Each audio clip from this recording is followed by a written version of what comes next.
São amores. Amores se matam.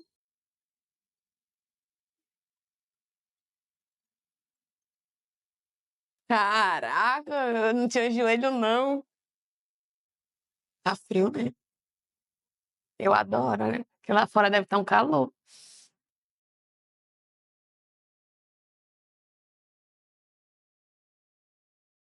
Bora lá, pessoal.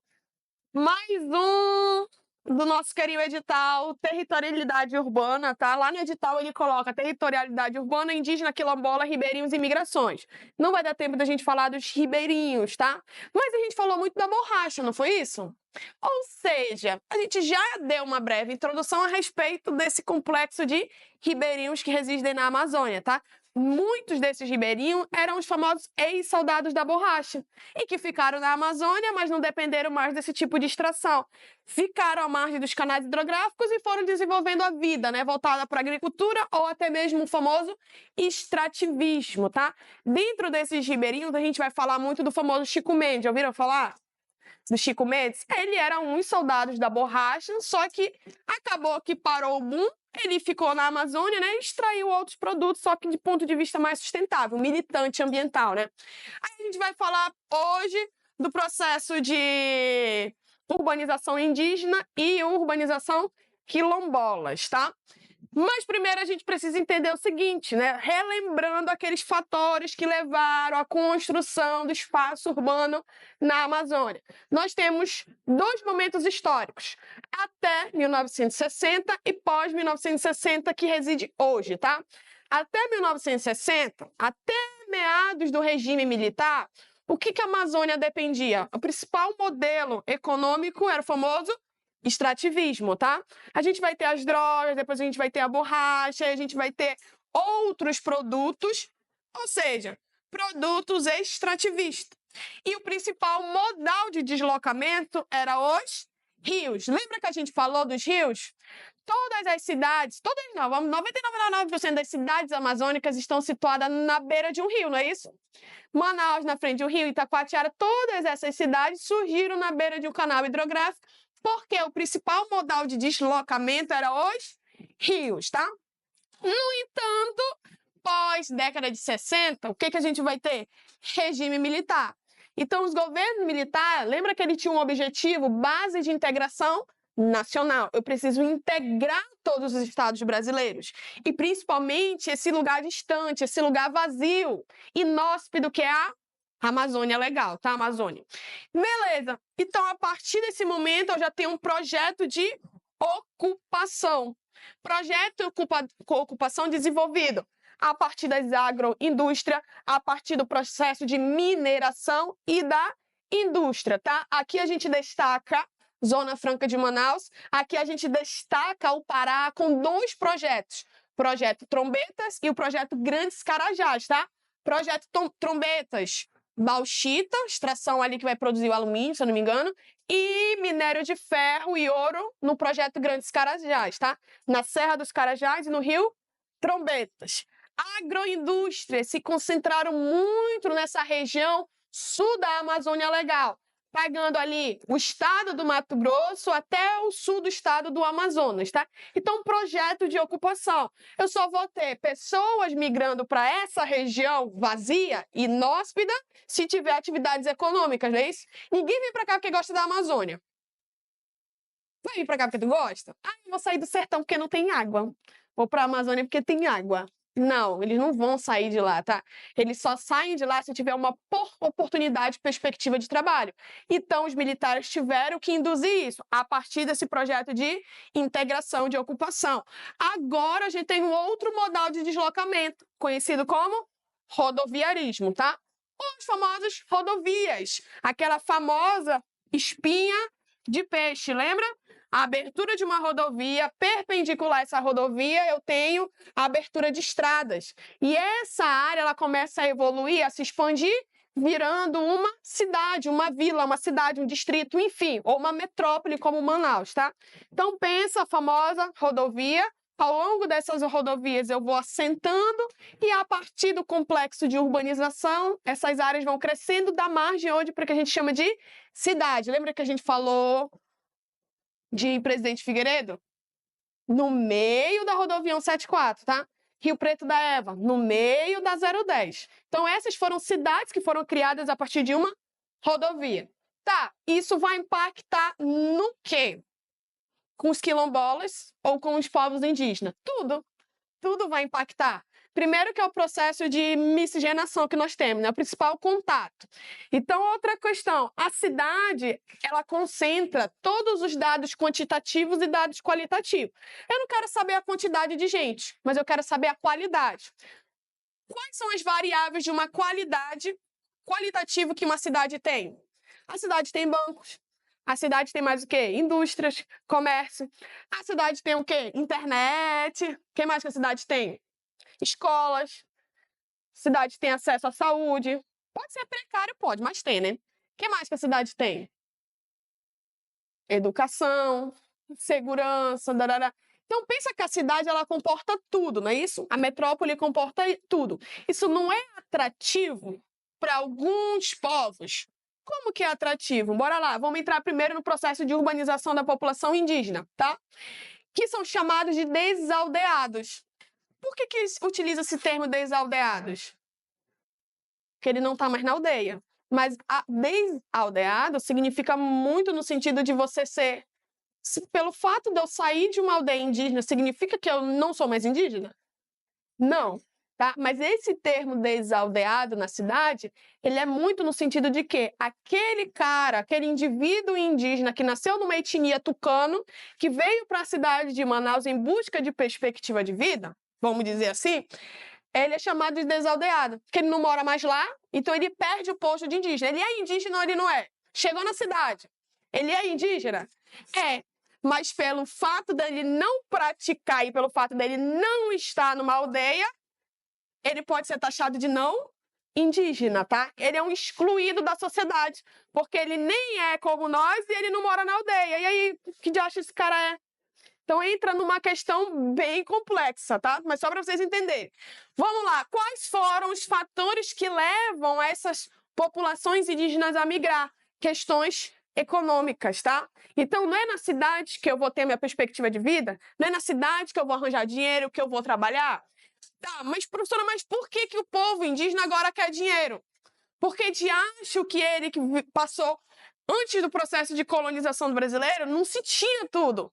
Eles viviam da floresta. E por que agora eles precisam se situar dentro desse modelo de produção capitalista? Porque eles sofreram contato com o branco. Então, à medida que eles sofreram contato, eles miscigenaram e eles passaram a absorver tudo aquilo do branco. Então, a partir dessa absorção do branco, né, algumas características do branco, que eu estou falando todos nós, né, do branco, ele passou a exercer esse modelo de produção. E esse modelo de produção que nós exercemos só pode ser adquirido por meio da... Exatamente, é isso aí. Por meio do consumo que vem por meio de atividades econômicas. Então, ele só vai ter acesso àquilo se ele comprar. Por exemplo, povos indígenas, antes do processo de colonização, andavam de roupas. Mas hoje vocês já viram imagens, principalmente no TikTok, de alguns povos de etnias com roupas? Sim. Então, tá vendo que eu já tenho uma absorção? Outra questão, tecnologia. Então, eles também absorveram a tecnologia? Absorveram. Então, isso dá por meios econômicos também. Nem todos eles fazem atividades econômicas, ou, por exemplo, atividades agrícolas. Muitos deles têm que comprar. A farinha eles fazem. Mas será que algumas coisas como arroz, tem mais outro, como macarrão, que consome, eles produzem? Não. Tem que vir tudo de fora. Então, algumas mercadorias, ou seja, eles se tornaram dependentes de alguns produtos. E esses produtos são encontrados aonde? Na cidade. Segunda, podemos dizer também a terceira coisa. Alguns indígenas querem se qualificar. Então, o fato deles se qualificarem não é para trabalhar na cidade, é para eles voltarem. Então, nós temos indígenas, por exemplo, por isso que existe uma universidade indígena. Vocês já ouviram falar que a UFAM já quer criar uma universidade indígena?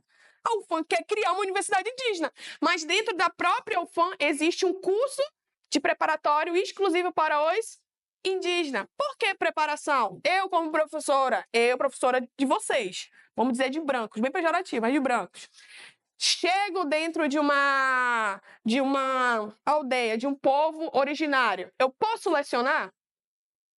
Não posso. Eu não posso. Eu posso ter uma pós-graduação do cacete, mas eu não posso. Por quê? Porque é uma vivência diferente, é uma cultura totalmente diferente. Então, eles precisam, muitas vezes, se qualificar para voltar. Mas essa qualificação, essa dependência de produtos e essa economia está onde?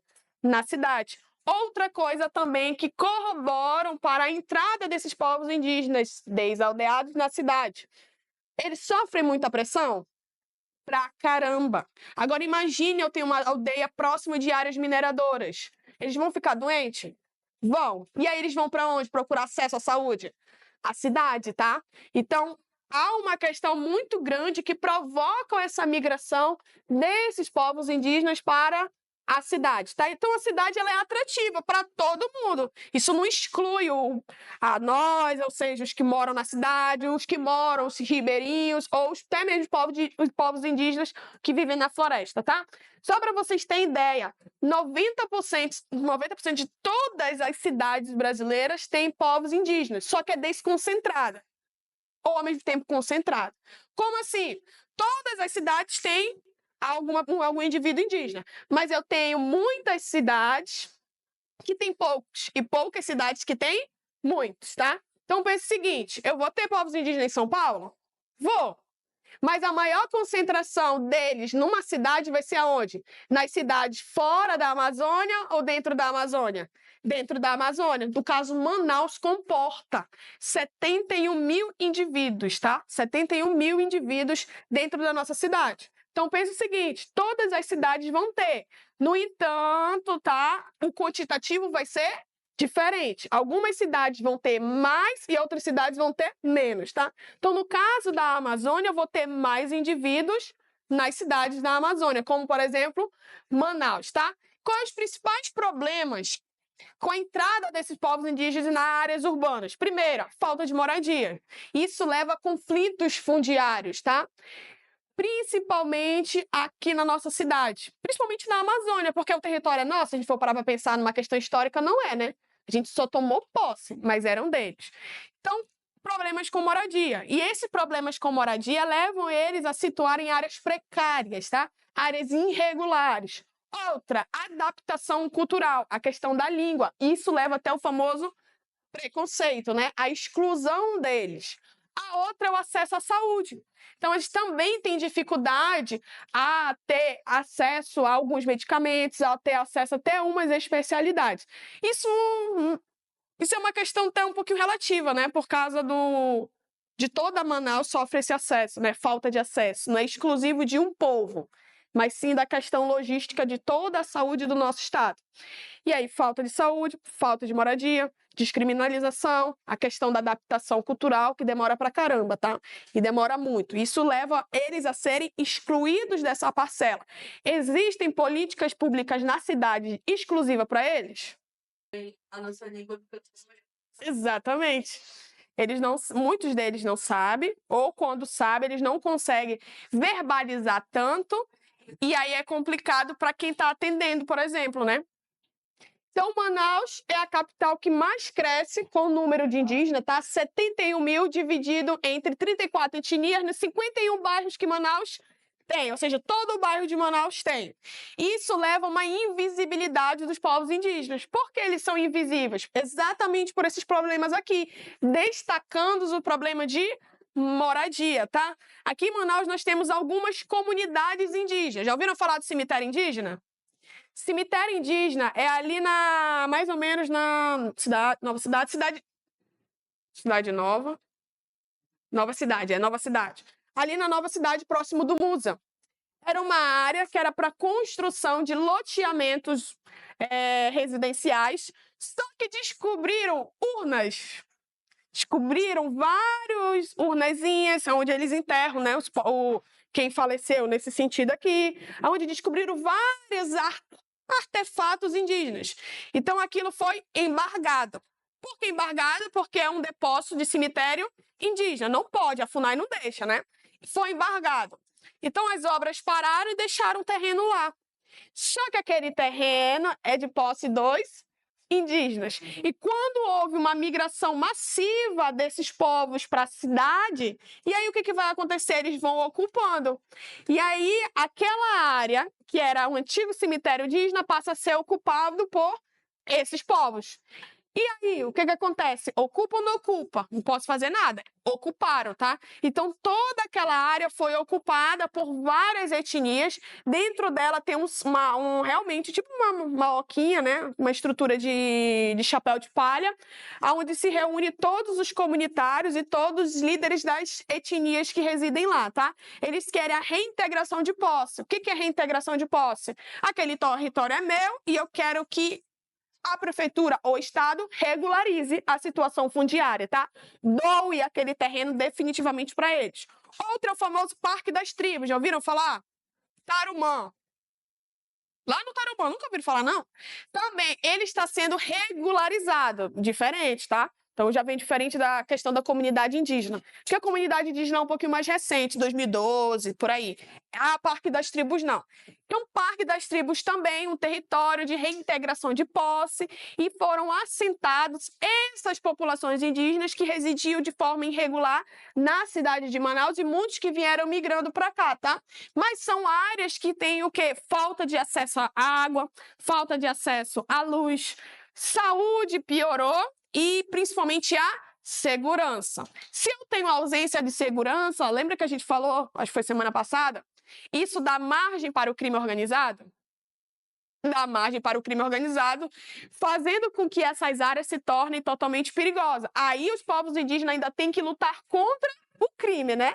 Lutar contra uma sociedade que já exclui e da luta contra o crime organizado que toma de conta essas regiões, tá? Até aí tudo bem, né? Outra questão também situada à urbanização é a urbanização quilombola, tá? Os povos quilombolas que residem aqui. Os quilombos na Amazônia, lembra que a gente falou? O maior número de quilombos está onde? Bahia, Maranhão e o Pará. Nesses 3 estados aqui. Na Amazônia Legal, situa-se principalmente aonde?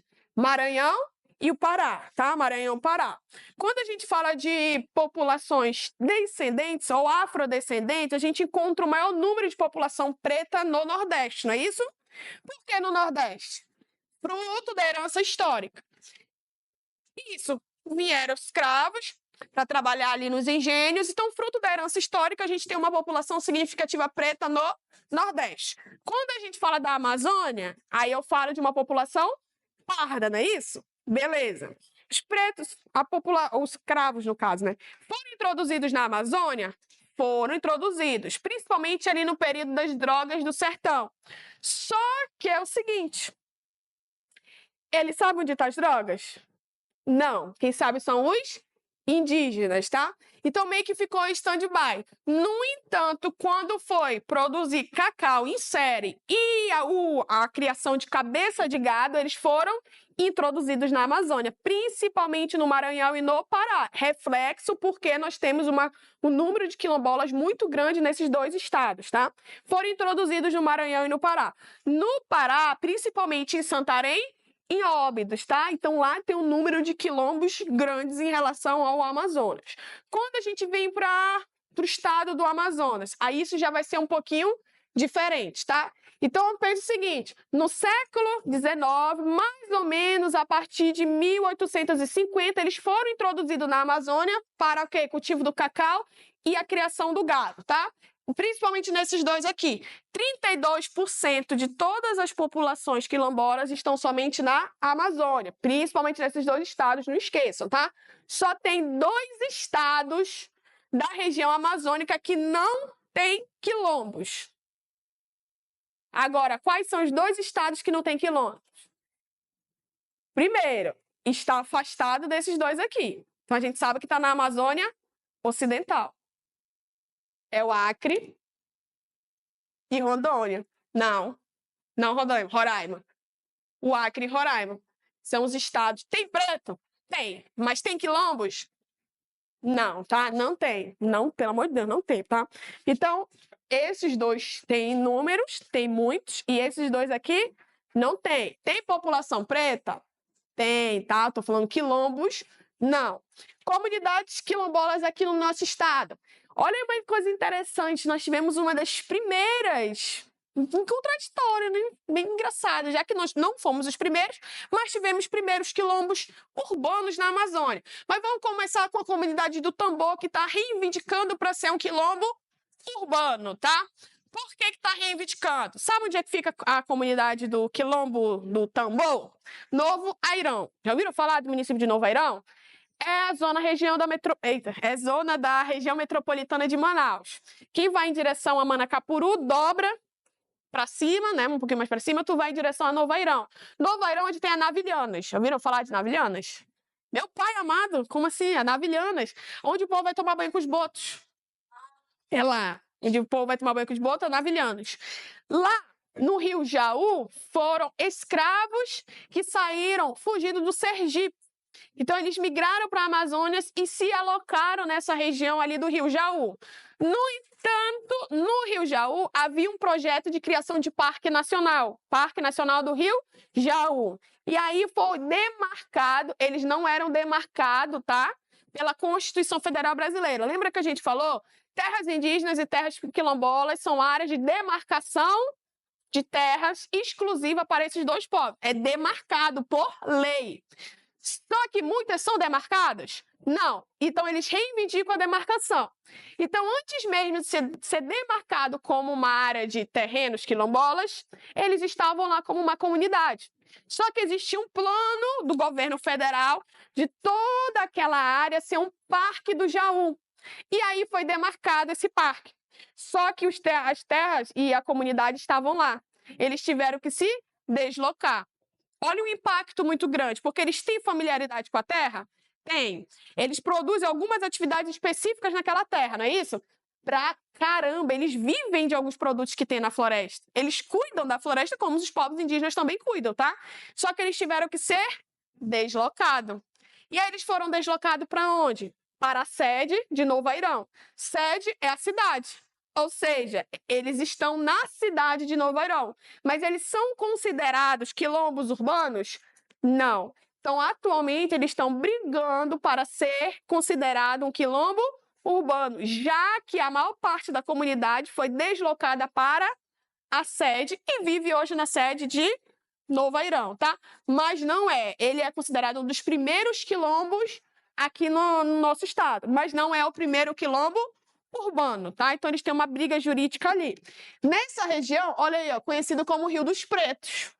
Não é porque o rio é preto, também o rio é preto, mas conhecido porque tem uma área onde tem maior concentração de populações preta, tá? Existe, só que eles só saíram daquela área para uma outra área.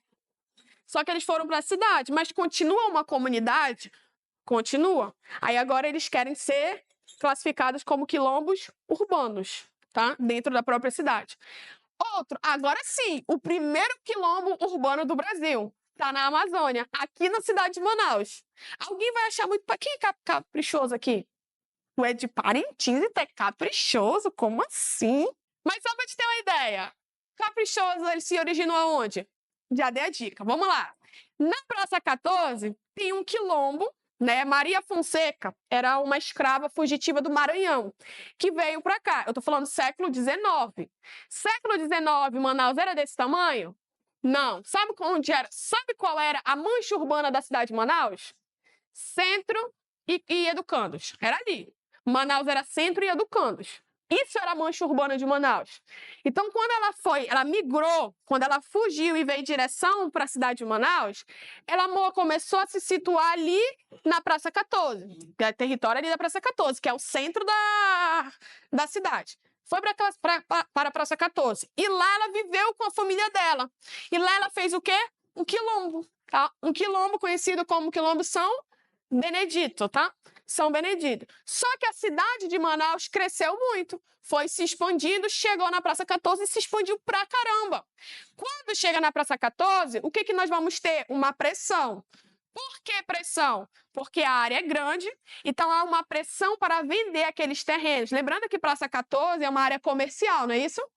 É uma área comercial. Então, havia uma pressão muito grande dos lojistas para vender aquelas áreas enormes que foram ocupadas pelas famílias. E muitas famílias cederam à pressão e venderam, começaram a vender. Hoje, quando tu passa lá no Quilombo São Benedito, é uma casa qualquer. Tu nem sabe que é um quilombo. Tu só sabe porque realmente existe uma placa, porque em 2015 foi considerado um patrimônio cultural imaterial do nosso estado. Então, o quilombo, o primeiro quilombo urbano do Brasil, atualmente é um patrimônio imaterial. Imaterial por quê? Exatamente, ele não é físico. A senhora tem estrutura, tá? Mas estrutura não dá. Isso aqui é uma questão cultural que não é físico, não é palpável, tá? Então, imaterial do estado do Amazonas. Pô, legal, né? E aí, o que aconteceu? Sofre impactos com essa urbanização. Ele começou a perder terras, começou a perder áreas, tá? Tem, normal. Só que é uma casa comprida, pode visitar. Vamos lá visitar, né? Lá. A origem do boi caprichoso está entrelaçada com a origem da família da Maria Fonseca. E um dos que fundou, só para vocês terem, um dos que fundou o caprichoso é o Raimundo Fonseca, não é? E aí, se tu olha as imagens das primeiras apresentações do caprichoso lá em Parintins, você só vê pretos, tá? Então, tu lembra essa analogia, tá? Do caprichoso, né? Por isso que não é considerado o boi verdadeiro, pelo fato de não ter sido fundado em Parintins. É porque a gente não tem dinheiro. E aí, tudo bem, né, pessoal? Isso aqui é fácil, a parte eu faço assim. Pega a característica, tá? Patrimônio imaterial. A UEA adora cobrar essas coisas, tá?